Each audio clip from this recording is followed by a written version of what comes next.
La Suisse, pays le plus innovant au monde, d'après l'ONU. Dans le peloton de tête, les laboratoires pharmaceutiques qui multiplient les brevets sur les médicaments. Mais ces brevets sont-ils vraiment synonymes d'innovation et d'avancée thérapeutique, ou sont-ils plutôt une stratégie pour faire passer la pilule au prix fort? On en discute dans Mon œil. Mon œil, le podcast engagé de Public Eye. Je m'appelle Damian Vega et aujourd'hui on s'intéresse aux brevets abusifs déposés par Novartis et compagnie. Pour certains médicaments, ce droit d'exclusivité est utilisé à tout va pour prolonger la durée du monopole et écarter ainsi la concurrence des génériques. Mais en bout de chaîne, ce sont les malades et les assurés qui en font les frais. J'en discute avec Patrick Duriche. Bonjour. Bonjour. Patrick, tu es responsable du programme Santé pour Public Eye. Ça fait déjà plusieurs années que tu t'intéresses aux pratiques et stratégies de l'industrie pharmaceutique. Alors posons le cadre pour commencer. Les brevets sur les médicaments, ça fonctionne comment et en quoi ça peut être problématique? Alors un brevet, déjà, c'est un droit exclusif qui interdit à d'autres de le fabriquer et de le commercialiser. Ça veut dire qu'on est seul sur le marché avec ce produit pendant une certaine durée de temps. La durée a été harmonisée par les accords de l'Organisation mondiale du commerce, donc c'est 20 ans. Alors jusque-là, ça paraît assez clair. Là où ça se complique, c'est qu'on n'a pas qu'un seul brevet sur un médicament, on en a plein. Il y en a des dizaines, parfois même des centaines, et qui sont déposés de manière étalée dans le temps, de manière à ce que ça prolonge justement ce monopole. Donc on n'arrive plus à un monopole de 20 ans, on a finalement des monopoles de 30, 40 ans.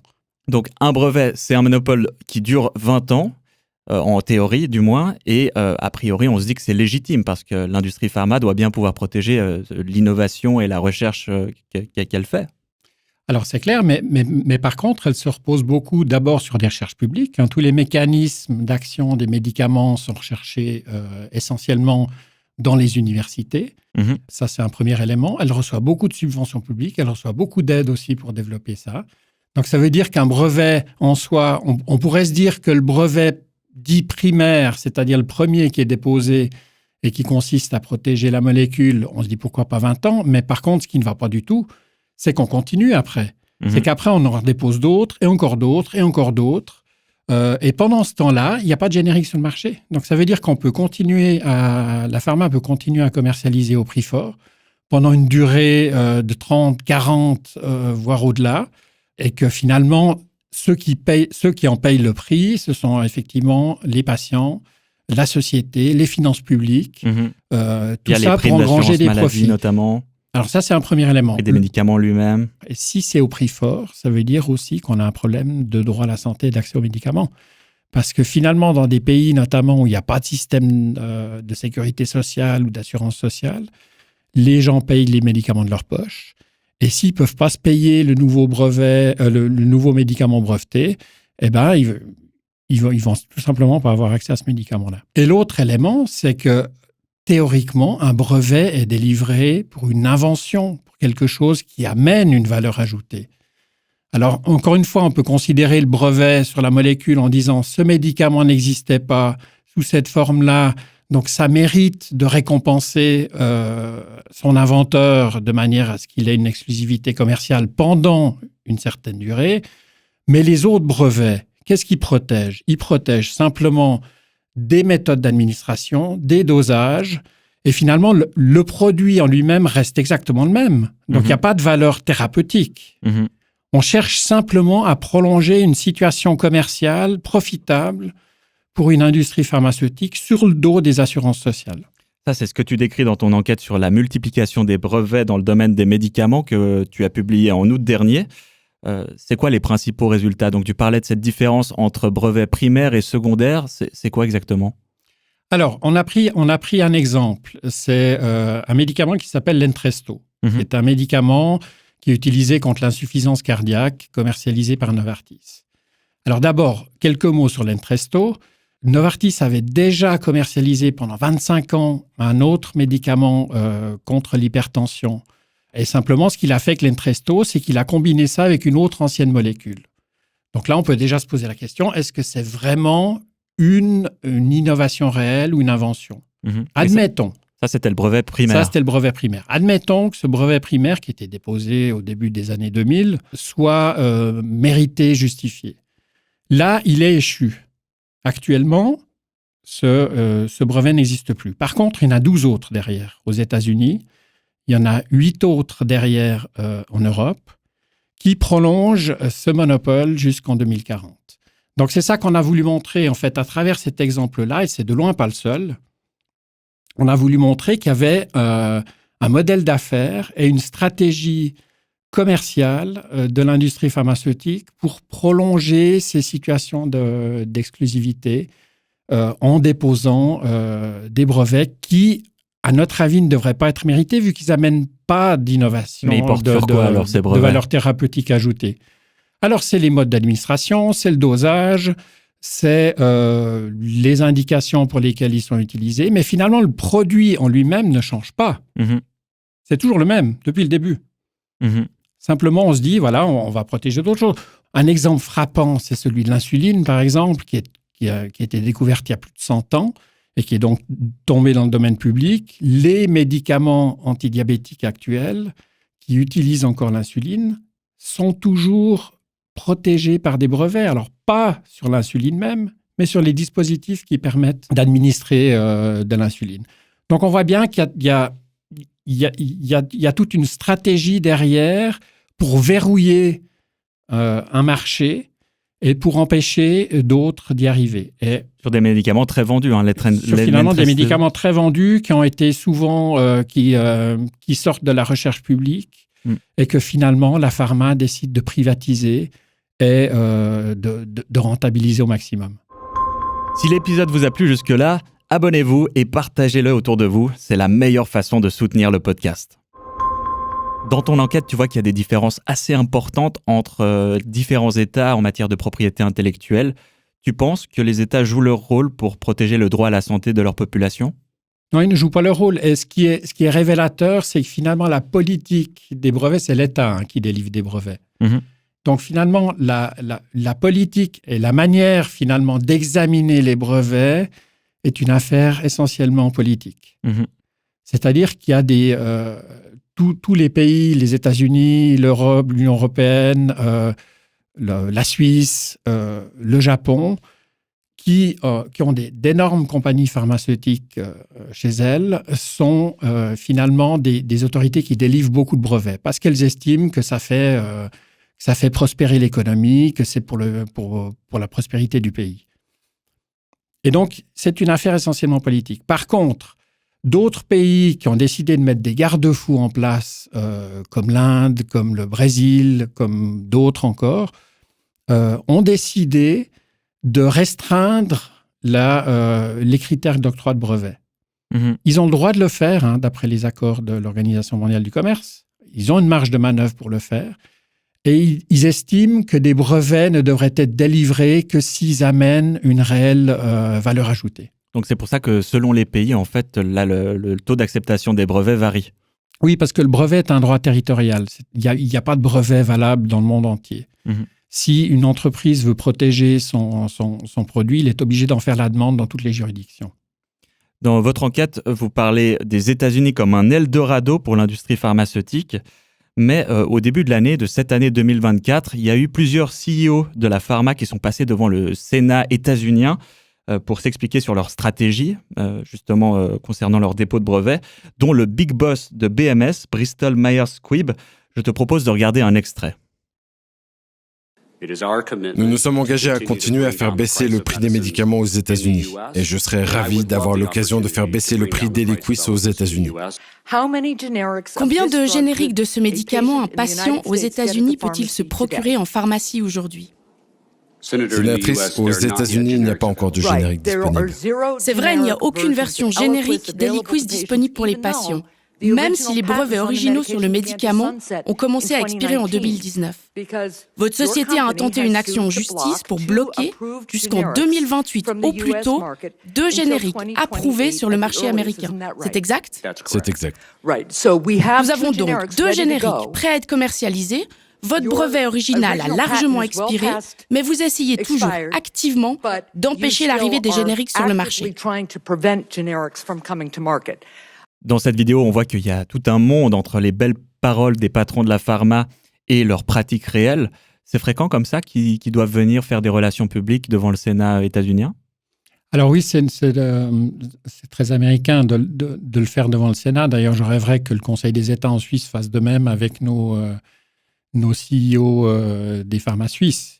Parce que finalement, le Parlement, le législateur, c'est aussi celui qui peut donner le ton et dicter et dire qu'en fait, on a besoin de critères d'octroi, de méthodes d'examen plus strictes des brevets qui, pour l'instant, sont un peu délivrés à tout va. Enfin, les États-Unis sont un bon exemple de ça.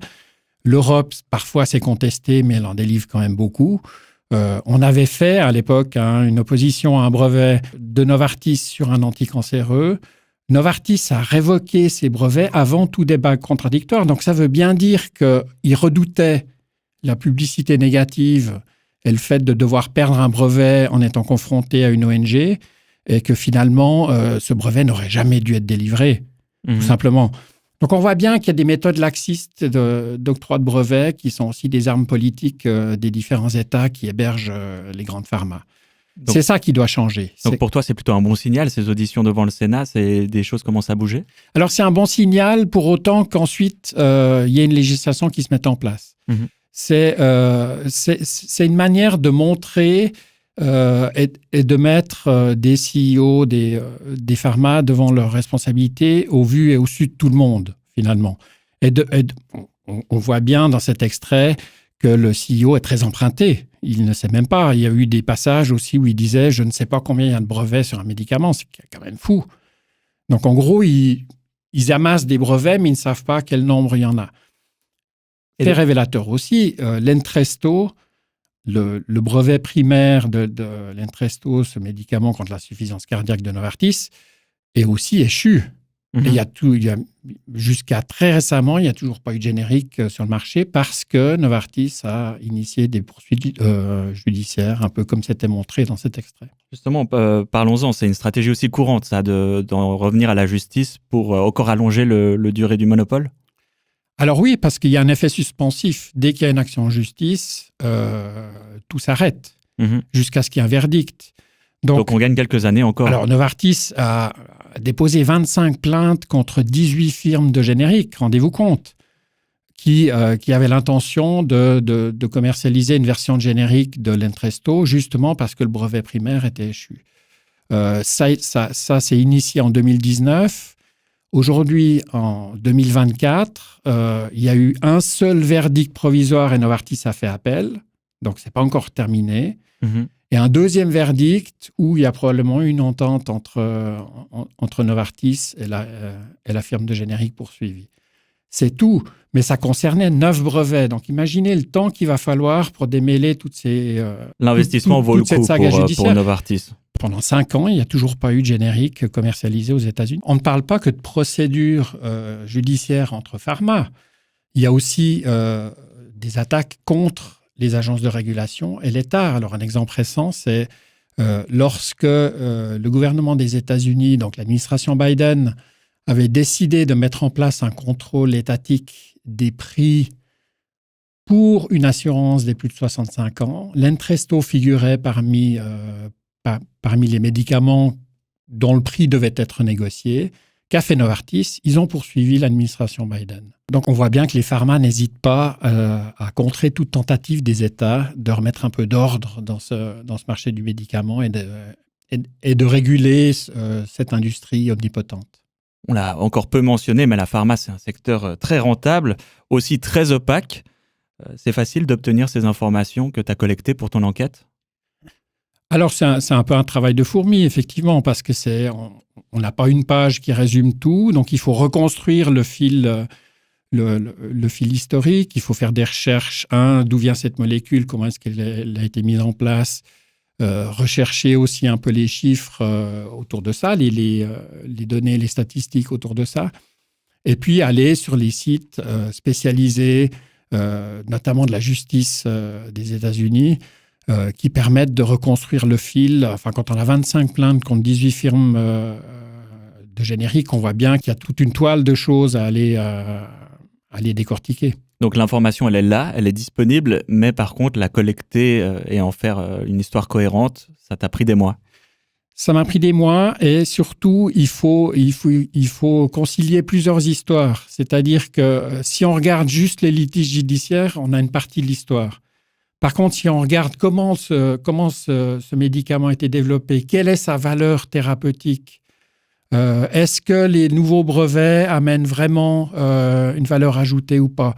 Tout ça, c'est des histoires qui se greffent autour. On a aussi découvert que, et ça c'est un cas typique aussi, que la pharma utilise beaucoup, c'est essayer de pousser les ventes en faisant la promotion parfois illégale de leurs médicaments, en incitant des médecins à prescrire leurs médicaments plutôt que les autres. Novartis s'est aussi fait déjà coincer là-dessus, d'autres se sont aussi fait coincer là-dessus. Donc on voit bien qu'il y a plusieurs stratagèmes en fait. Tout ça est un énorme champ qu'il faut aller creuser et ensuite raconter une histoire qui mette tous ces éléments ensemble. Et pour revenir en Suisse, pays de la pharma quand même, c'est quoi l'attitude de notre gouvernement sur ces questions? Alors la Suisse est très passive. Elle a deux énormes compagnies pharmaceutiques sur son territoire qui sont Novartis et Roche. Elle soutient la propriété intellectuelle, mais de manière, je dirais, aveugle, c'est-à-dire sur le principe, en disant c'est bien pour nous, il faut que ça reste comme ça et toute attaque n'est pas bonne à prendre. Par contre, là où elle se trompe, c'est qu'il faudrait agir sur les abus. Et quand je dis les abus, c'est cette pléthore de brevets secondaires qui prolonge artificiellement une durée d'exclusivité commerciale, qui fait que le médicament continue à être vendu à un prix fort. Donc, ça a un impact sur les finances publiques aussi. Plutôt que de dire, là, vous exagérez un peu et là, on va agir. Ça a un impact aussi sur les primes d'assurance maladie. On sait qu'elles ne font que monter et on s'en plaint à raison. 1 franc sur 4 des coûts de l'assurance maladie obligatoire sont dus à des médicaments. La grande majorité est due à des brevets. Donc finalement, si on lutte contre les abus des brevets, on aura des génériques qui entreront plutôt sur le marché, qui vont faire baisser les coûts de la santé aussi. Et finalement, ça se reflètera aussi dans nos primes d'assurance maladie. Et est-ce qu'en Suisse aussi, il y a des problèmes d'accès aux médicaments à cause de ces stratégies? Alors, il y a des dangers de rationnement, de limitation, en fait, de remboursement. Ça veut dire que pour certains médicaments très onéreux, il y a des démarches absolument incroyables à faire par le médecin pour négocier parfois au cas par cas, et ça dépend de la caisse maladie, pour la prise en charge. Et du coup, en termes de revendications, il y a des choses qu'on peut faire pour changer la donne en Suisse et ailleurs dans le monde? Alors, la Suisse est membre de la Convention européenne des brevets. Je crois qu'il y a 37 membres en tout. Donc, finalement, les brevets qui sont délivrés au niveau centralisé européen, à l'Office européen des brevets à Munich, sont valables en Suisse aussi. C'est-à-dire que la Suisse pourrait, en tant qu'État partie, demander qu'un examen plus minutieux soit fait sur les brevets, notamment les brevets secondaires, pour justement éviter qu'il y ait des prolongements artificiels des monopoles des pharma. Ça, elle peut le faire. Elle ne le fait pas parce que, pour l'instant, elle veut protéger sa pharma et l'industrie pharmaceutique en général. Mais par contre, elle devrait le faire. Au niveau international, on a vu que la Suisse joue aussi un rôle de blocage, parfois dans les enceintes multilatérales, comme à l'OMS notamment, ou à l'OMC.